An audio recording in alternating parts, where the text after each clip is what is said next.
The legend lives on from the Chippewa on down of the big lake they call Gitchagumi. The lake, it is said, never gives up her dead when the skies of November turn gloomy. With a load of iron ore, 26,000 tons more than the Edmund Fitzgerald weighed empty. That good ship and true was a bone to be chewed when the gales of November came early. The ship was the pride of the American side, coming back from some mill in Wisconsin. As the big freighters go, it was bigger than most, with a crew and good captain well seasoned, concluding some terms with a couple of steel firms when they left fully loaded for Cleveland. Then later that night when the ship's bell rang, could it be the north wind they'd been feeling?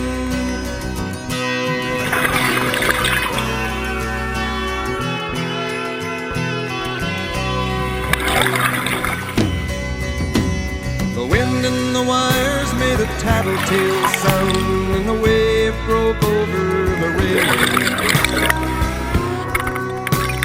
And every man knew, as the captain did too, 'twas the witch of November come stealing.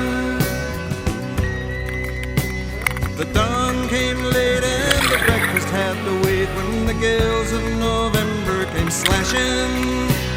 When afternoon came, it was freezing rain in the face of a hurricane west wind.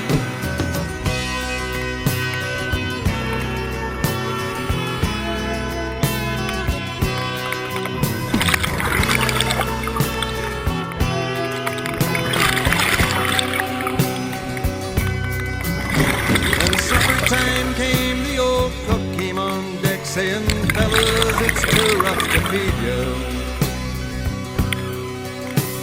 7 p.m. a main hatchway caved in. He said, "Fellas, it's been good to know ya." The captain wired in, he had water coming in, and the good ship and crew was in peril. And later that night, when his lights went out of sight, came the wreck of the Edmund Fitzgerald.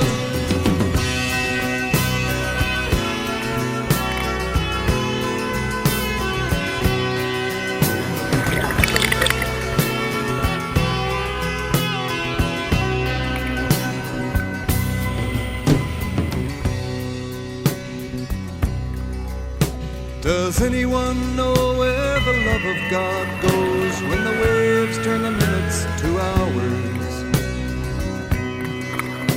The searchers all say they'd have made Whitefish Bay if they'd put 15 more miles behind her. They might have split up or they might have capsized. They may have broke deep and put water. And all that remains is the faces and the names of the wives and the sons and the daughters.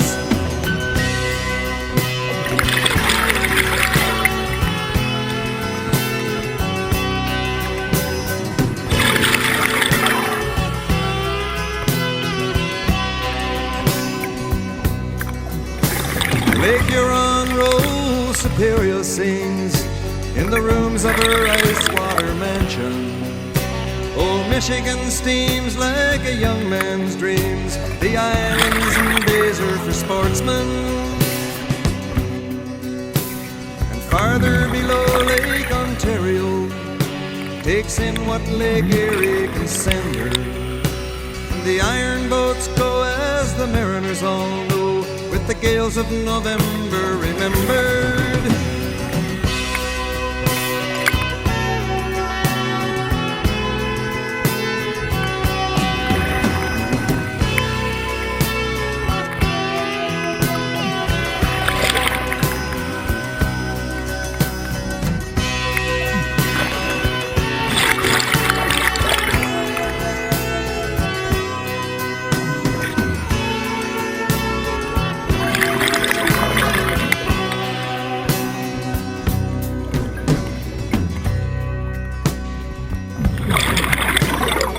dusty old hall in Detroit they prayed in the Maritime Sailors' Cathedral.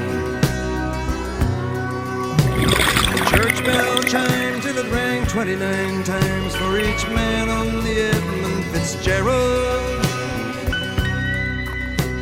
The legend lives on from the Chippewa on down of the big lake they call Gitche. Superior, they said, never gives up her dead when the gales of November come early